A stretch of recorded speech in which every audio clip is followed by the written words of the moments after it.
प्रिय छात्रों नमस्कार। द साइंस इरा के मैथ के सेशन में आप सभी का स्वागत है।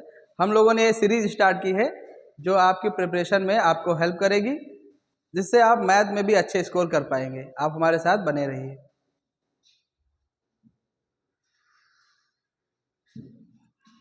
चलिए आइए, हम लोगों ने यहाँ स्टार्ट किया है कि हम कुछ क्वेश्चंस देखेंगे जो आपके एज रिवीजन होंगे, जिसमें हमने कुछ क्वेश्चंस लिए हुए हैं जो ओवरऑल बुक से रिलेट करेंगे। चलिए आइए देखते हैं। इसमें पहला क्वेश्चन लिखा हुआ बेटा, the prime factor of the number 140 will be. 140 जो नंबर होता है उसका हमें प्राइम फैक्टर निकालना है। तो आइए देखते हैं।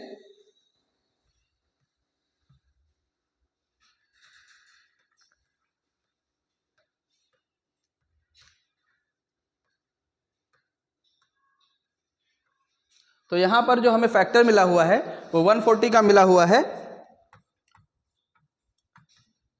2 × 2 × 5 × 7, या इसको हम लिख सकते हैं 2 पावर 2 × 5 × 7।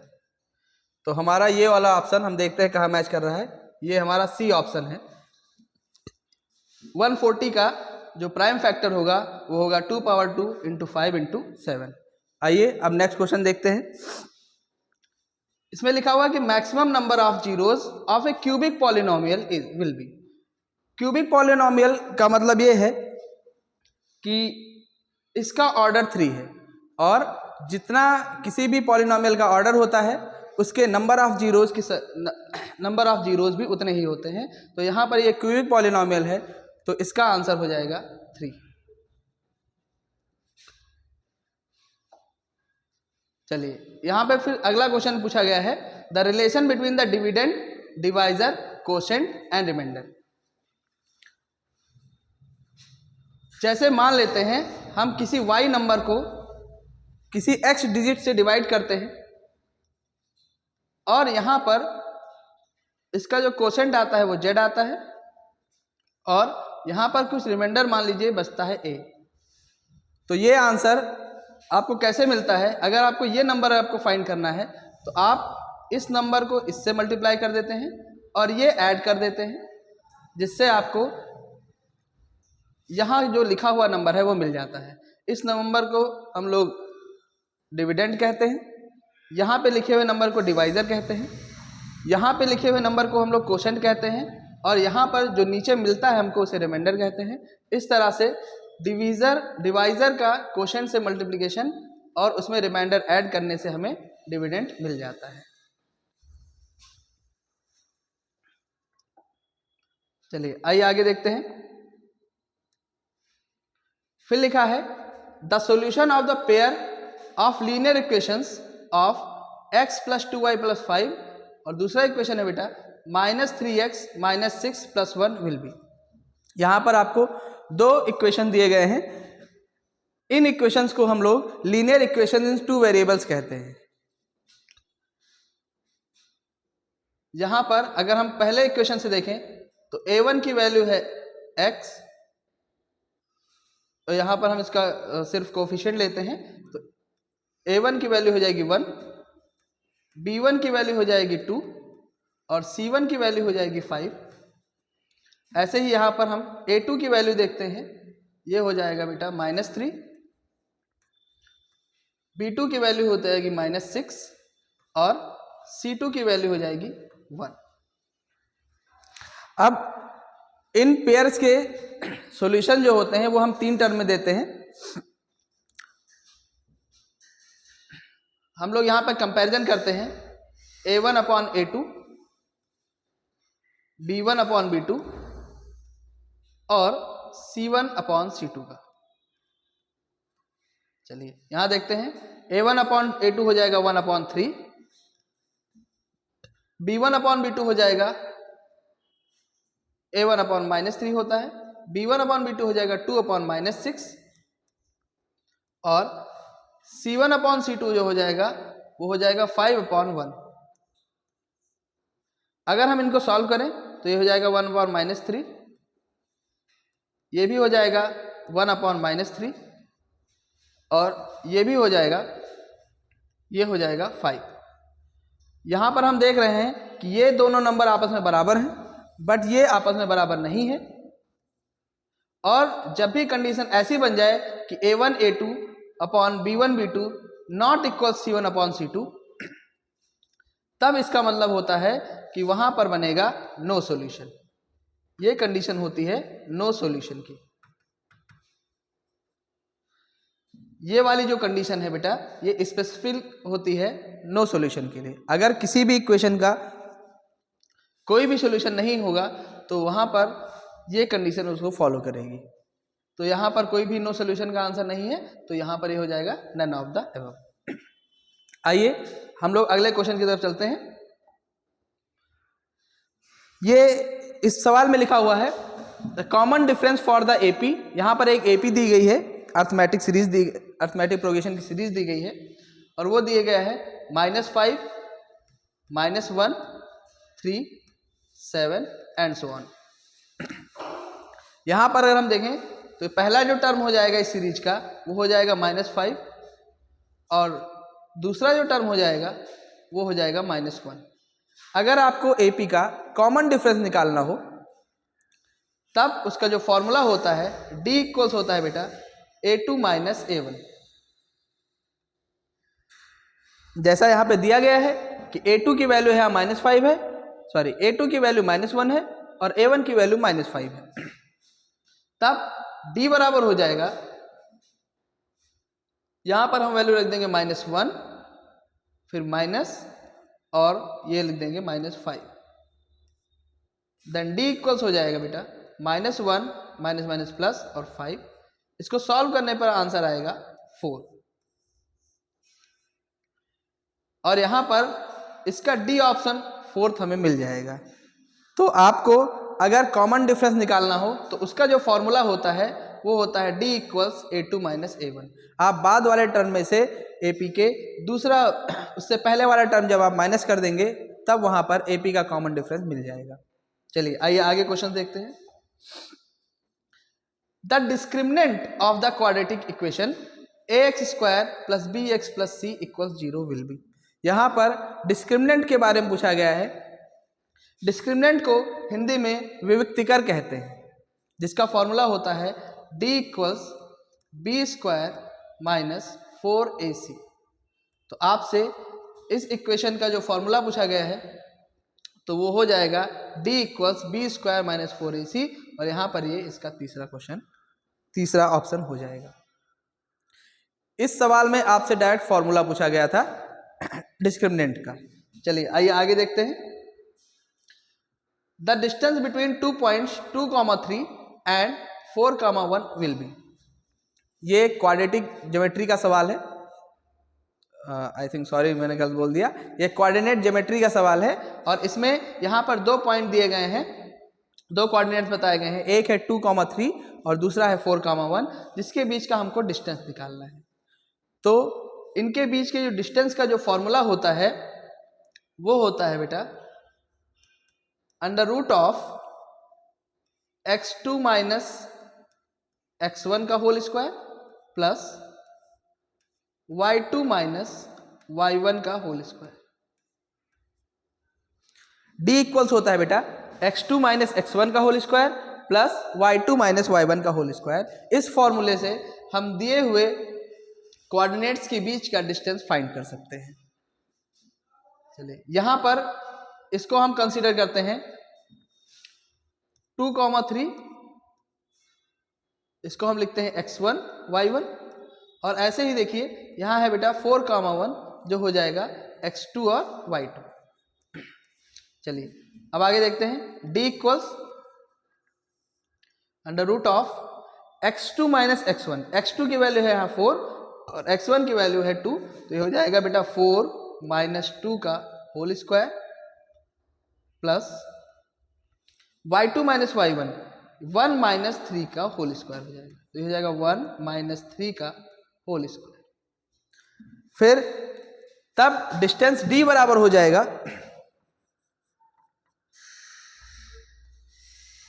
4 माइनस 2 का स्क्वायर, मतलब यहाँ पे सिर्फ 2 का स्क्वायर हो जाएगा, और 1 माइनस 3 ये हो जाएगा बेटा -2 का स्क्वायर। देन डी इक्वल्स हो जाएगा 2 का स्क्वायर 4 होता है और -2 का स्क्वायर भी 4 होता है। तो इस तरह से डी इक्वल्स √8 इसका आंसर आ जाएगा। √8 इसका आंसर आ जाएगा। फिर आइए हम देखते हैं, हम डी को √8 को रिप्रेजेंट कर सकते हैं √2 × √2 × √2, देन इसको हम लिख सकते हैं 2√2 and that is your answer. यहाँ पर इसका बी ऑप्शन जो गिवन है दैट इज 2√2 और ये इसका आंसर हो जाएगा। आइए फिर आगे देखते हैं। आगे इस सवाल में लिखा हुआ है if the roots of the quadratic equation, यानी कोई दो घात समीकरण है जिनके रूट जो है वो दिए गए हैं 3x² - 12x + m = 0 और वो दोनों ही रूट्स इक्वल हैं आपस में। या इस सवाल में ये बताया गया है कि दोनों रूट्स आपस में इक्वल हैं। हम मान लेते हैं कि उसके रूट अल्फा और बीटा हैं जो आपस में क्या है, बराबर। तो हमें इसमें इस m की वैल्यू निकालनी है। हमारा इक्वेशन है 3x² - 12x + m = 0। जो रूट्स के सम का फॉर्मूला होता है वो होता है अल्फा + बीटा इक्वल्स -b/a। तो -b की वैल्यू है यहाँ पे बेटा -12 अपॉन a की वैल्यू है यहाँ पर 3। देन अल्फा + बीटा इक्वल्स हो जाएगा माइनस माइनस प्लस हो जाएगा और 12/3 इसका आंसर आता है बेटा 4। ऐसे ही अगर हम इनके रूट्स के मल्टीप्लिकेशन का फॉर्मूला देखें तो वो होता है बेटा c/a। यहाँ पर c के जगह है बेटा m और a के जगह है बेटा 3। चलिए यहाँ एक बार फिर से सवाल को देख लीजिए। हम यहाँ पे सवाल में दिया गया था कि कोई क्वाड्रेटिक इक्वेशन है जो लिखा हुआ है 3x² - 12x + 1 = 0 और उसके दोनों रूट्स इक्वल हैं। तो हमें m की वैल्यू फाइंड करनी है। तो हमने मान लिया कि वो दोनों रूट अल्फा और बीटा हैं। अकॉर्डिंग टू क्वेश्चन के अकॉर्डिंग अल्फा बीटा के इक्वल है। फिर तो रूट्स का जो सम होता है उसका फॉर्मूला होता है बेटा -b/a। तो माइनस की जगह हमने इसको रख दिया और इससे हमें मिल गया अल्फा + बीटा = 4 और अल्फा बीटा = m/3। आइए इसका सॉल्यूशन देखते हैं हम लोग। क्योंकि हमें मिला था अल्फा + बीटा = 4 और alpha × beta = m/3। Alpha × beta = m/3।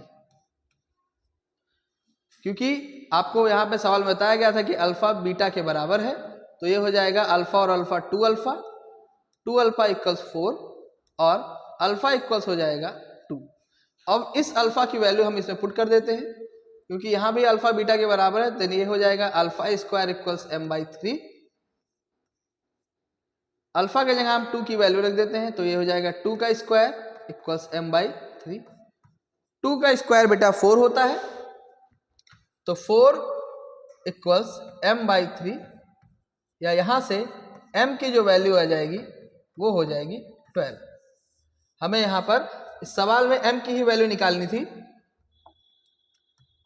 जो वैल्यू हो जाएगी 12। ये जो हमने सीरीज स्टार्ट की है, अगर आप हमारा सहयोग करते रहे तो हम जल्दी ही इंटर क्लास के यानी क्लास 12 के मैथमेटिक्स की भी एक सीरीज लाएंगे जिसमें हम आपको इम्पॉर्टेंट क्वेश्चंस डिस्कस करेंगे और इस चैनल पे आपको फिजिक्स और केमिस्ट्री की भी सारी वीडियोस उपलब्ध हो जाएंगी धीरे धीरे। चलिए आइए आगे सवाल देखते हैं। इसमें लिखा हुआ है triangle ABC is an equilateral triangle. ABC जो है वो एक इक्विलैटरल ट्राइंगल है जिसकी साइड्स हैं 2a, जिसकी हर साइड 2a है। The length of each of its altitude will be. तो इसकी एल्टीट्यूड्स की जो लेंथ है वो हमें फाइंड करनी है। देन फॉर्मूला हमारे पास ये है कि लेंथ ऑफ एल्टीट्यूड जो होता है वो होता है √3/2 इंटू ए। ए यहाँ पर साइड्स के लिए लिखा गया है, तो हम यहाँ पर साइड लिख देते हैं। तो यहाँ की साइड्स हैं 2a, तो हम यहाँ पर साइड के यहाँ पर 2a लिख देते हैं। 2 से 2 कैंसिल हो जाएगा, देन इट बिकम्स √3 इंटू ए, और यहाँ पर जो ऑप्शन सही हो जाएगा वो इसका सी ऑप्शन सही हो जाएगा। चलिए आइए आगे सवाल देखते हैं। अब ये ट्रिग्नोमेट्री का सवाल है। क्वेश्चन लिखा हुआ है sin 27 degree upon cos 63 degree. यहां पर हम दो पॉसिबल चीजें हैं, या तो हम साइन को कन्वर्ट कर सकते हैं cos के टर्म में, या cos को कन्वर्ट कर सकते हैं sin के टर्म में। चलिए हम लोग यहां पर इस cos को sin के टर्म में कन्वर्ट कर लेते हैं। तो sin 27 degree upon cos 63 degree को हम लिख सकते हैं cos of 90 degree minus 27 degree. अगर आप 90 में से 27 घटाएंगे तो आंसर आएगा 63 डिग्री। चलिए आगे देखते हैं। साइन थीटा यानी sine 27 degree upon cos 90 minus theta, इसका भी आंसर होता है बेटा साइन 27 डिग्री। और यहाँ पर इसको जब सॉल्व करेंगे तो इसका आंसर हो जाएगा 1। तो यहाँ पर इसका आंसर 1 हो जाएगा। आइए हम अगले क्वेश्चन की तरफ चलते हैं। अगला क्वेश्चन लिखा हुआ है cos a equals √3/2 then sin 2a will be. cos a की वैल्यू जो दी गई है बेटा वो दी गई है √3/2। तो हम लोगों को यहाँ पर sin 2a की वैल्यू निकालनी है। चलिए आइए देखते हैं। हम जानते हैं कि cos a इक्वल्स √3/2 हमारे सवाल में दिया गया है।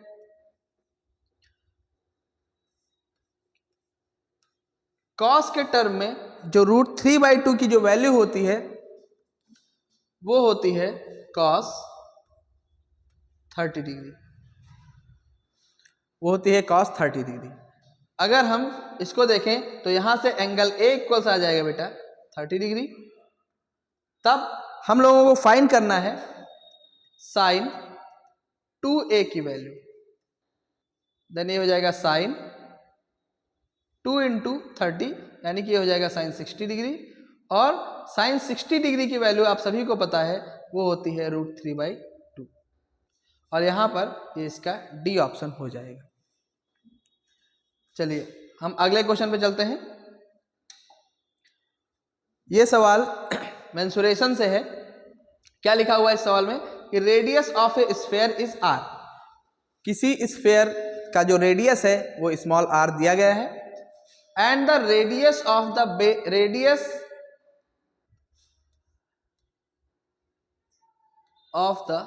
सही लिखा होता है base and height of a cylinder are r and 2r respectively.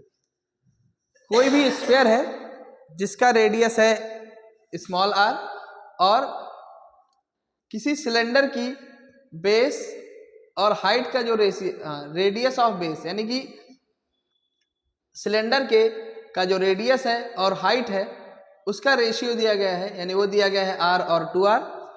हम लोगों को इन दोनों ही शेप के वैल्यूम्स फाइंड करने हैं, यानी कि स्फीयर और सिलेंडर के वैल्यूम फाइंड करने हैं। हम जानते हैं कि वॉल्यूम ऑफ स्फीयर होता है बेटा 4/3 पाई r क्यूब।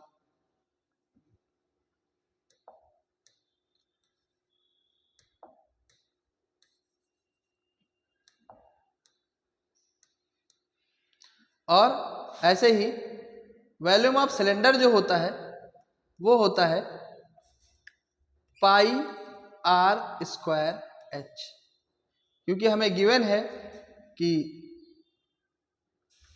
जो सिलेंडर है उसकी जो हाइट है बेटा वो 2r है, यानी कि हम h के जगह रख देंगे 2r। अगर हम इनका रेशियो निकालें तो यहाँ से पाई कैंसिल हो जाएगा, r² से पावर कैंसिल हो जाएगी, then sphere volume of sphere upon volume of cylinder का जो रेशियो आएगा वो हो जाएगा 4/3 इंटू R/H।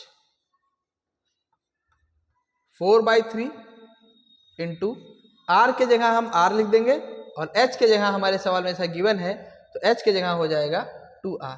यहाँ R से R कैंसिल हो जाएगा, देन 2 1 जा 2 एंड 2 2 जा 4, तो यहाँ पे आंसर आ जाएगा 2/3 और 2/3 यानी कि इसका पहला ऑप्शन सही हो जाएगा।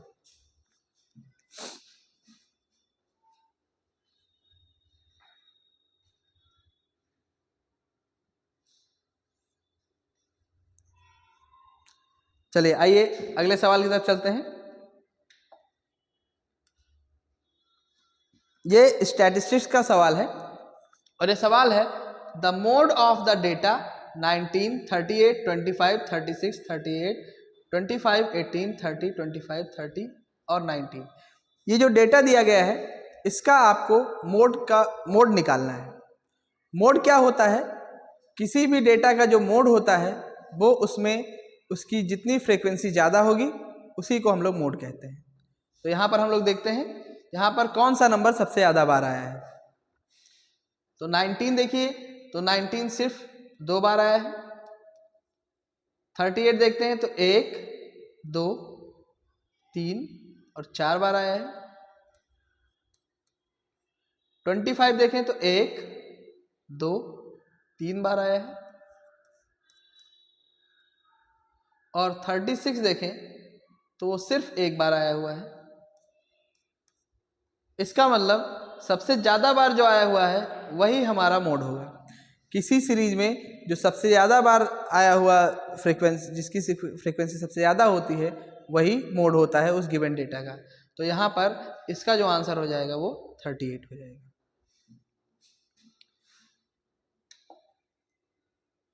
आइए अगला क्वेश्चन लिखा हुआ है what is the distance of point -3, 4 from x axis.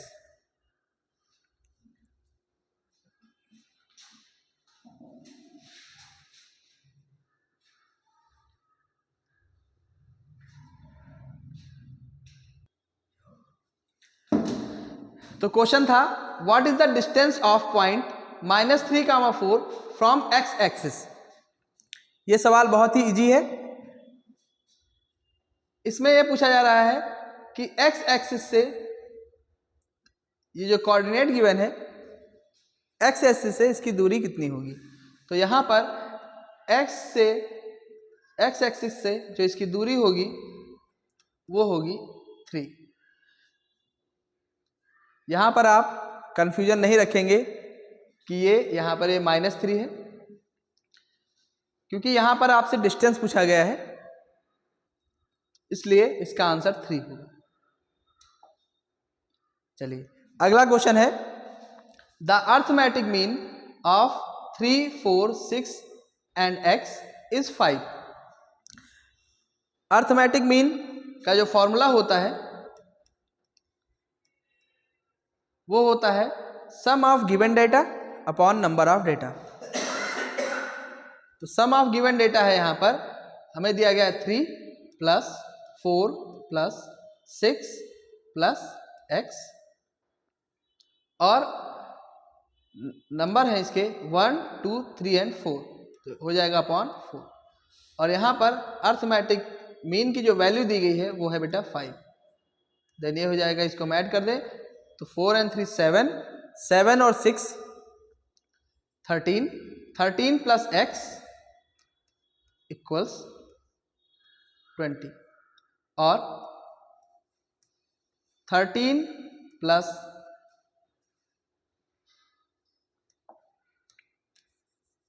अभी यहाँ पर 4 भी होगा।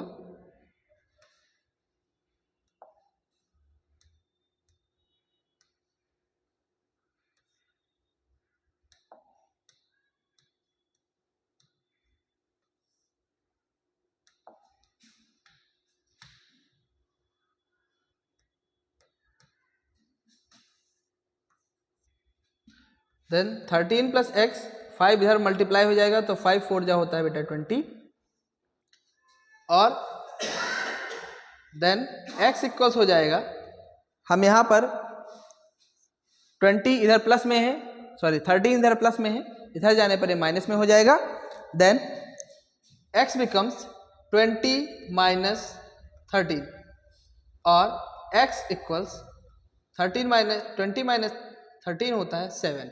तो यहाँ पर जो 7 आंसर है वो है सी। आप सभी लोग इसको ध्यान से देख लें। अर्थमेटिक मीन का जो फॉर्मूला होता है वो होता है sum of all data upon number of data, और उसी से हमने इसको निकाला हुआ है।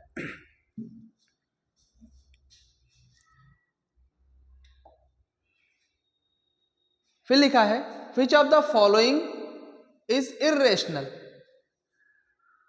यहां पर जो गिवन डेटा है इसमें पूछा गया है कि इर्रेशनल कौन सा होगा।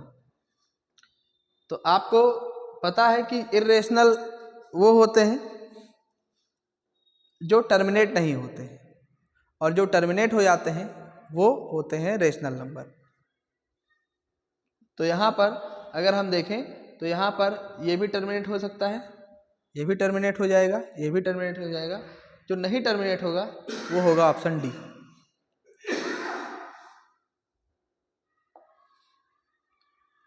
फिर अगला क्वेश्चन है the area of two similar triangles are 49 centimetre square and 64 centimetre square respectively. दो ट्राइंगल्स हैं जिनका एरिया 49 सेंटीमीटर स्क्वायर है और 64 सेंटीमीटर स्क्वायर है, तो उनकी करस्पॉन्डिंग साइड्स का रेशियो क्या होगा। तो इसमें आपको साइड्स का रेशियो निकालना है। तो साइड 1 अपॉन साइड 2 का जो रेशियो होता है वो होता है एरिया 1 अपॉन एरिया 2 का रेशियो।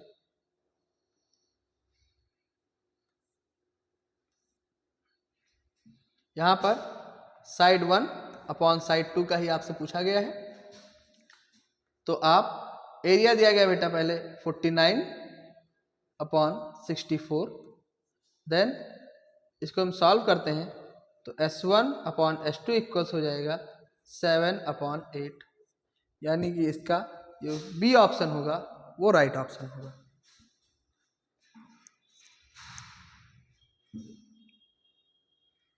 आइए नेक्स्ट क्वेश्चन की तरफ चलते हैं। चलिए आइए देखते हैं। सवाल है the side of a triangle are given below, in which case construction of triangle is not possible. Construction of triangle के लिए हमारे पास एक कंडीशन है कि उसकी जो दो साइड हो, मान लेते हैं वो साइड है ए, बी और सी, तो इनमें किन्हीं दो साइड का जो सम हो वो ग्रेटर होना चाहिए इसकी थर्ड साइड से। तो अगर इस कंडीशन को फॉलो कर रहा हुआ कोई कंडीशन है तो हम मान लेंगे कि वो उससे ट्राइंगल बनेगा, नहीं तो नहीं बनेगा। हम लोगों को नॉट पॉसिबल वाली कंडीशन बतानी है। तो 4 and 4 8 होता है, 7 और 3 10 होता है, इससे भी बन सकता है। 5 6 11 होता है, इससे भी बन सकता है।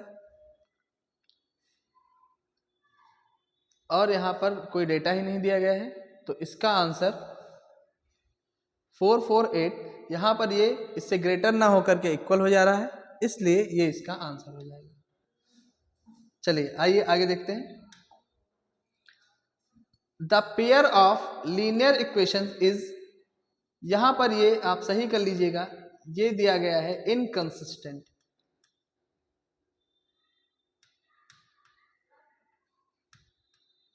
इस सवाल में ये जो कंडीशन दी गई है वो इनकंसिस्टेंट है, then the graph lines will B.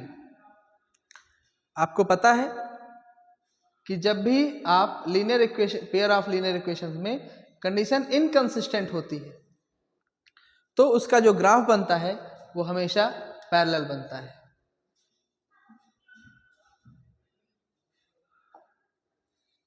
चलिए अब अगला क्वेश्चन है which of the following is a pair of को प्राइम नंबर। यहाँ पर 4 पेयर्स दिए गए हैं, हमें ये चेक करना है कि इनमें से को प्राइम नंबर कौन से होंगे। को प्राइम नंबर वो नंबर्स होते हैं जिनमें सिर्फ एक कॉमन फैक्टर मिलता है, तो वो एक दूसरे के को प्राइम नंबर्स होते हैं। आइए चेक करते हैं। तो अगर हम देखें 14 और 35 को, तो आपको पता है 7 2 जा 14 होता है और 7 5 जा 35 होता है। फिर 18 और 25 में देखें तो 18 अलग है और 25 अलग है। 31 और 93 में देखें तो 31 जा 31 एंड 13 3 जा 93। और इसमें देखें हम तो ये दोनों ही 2 से डिवाइड हो रहे हैं। तो यहाँ पर 1 के अलावा यहाँ पर कोई ऐसा नंबर नहीं है इनके फैक्टर्स में जो मैचअप हो रहे हों, तो इसलिए इसका जो आंसर हो जाएगा वो हो जाएगा 1825।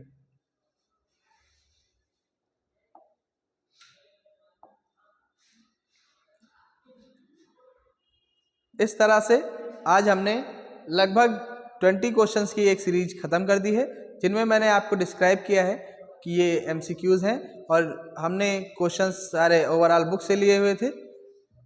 ऐसे ही हम आपको ऐसी वीडियोस देते रहेंगे जो आपकी प्रिपरेशन में काफ़ी हेल्प करेगी आपको, और आप हमारे साथ बने रहें, जिसमें हम आपको आपके बोर्ड परीक्षा एग्ज़ाम से पहले आपके बहुत सारे ऐसे क्वेश्चंस दे करके, जिसमें हम आपको उनके तरीके कैसे लिखना कैसे है, कैसे उनको रिप्रेजेंट करना है, ये बताएंगे।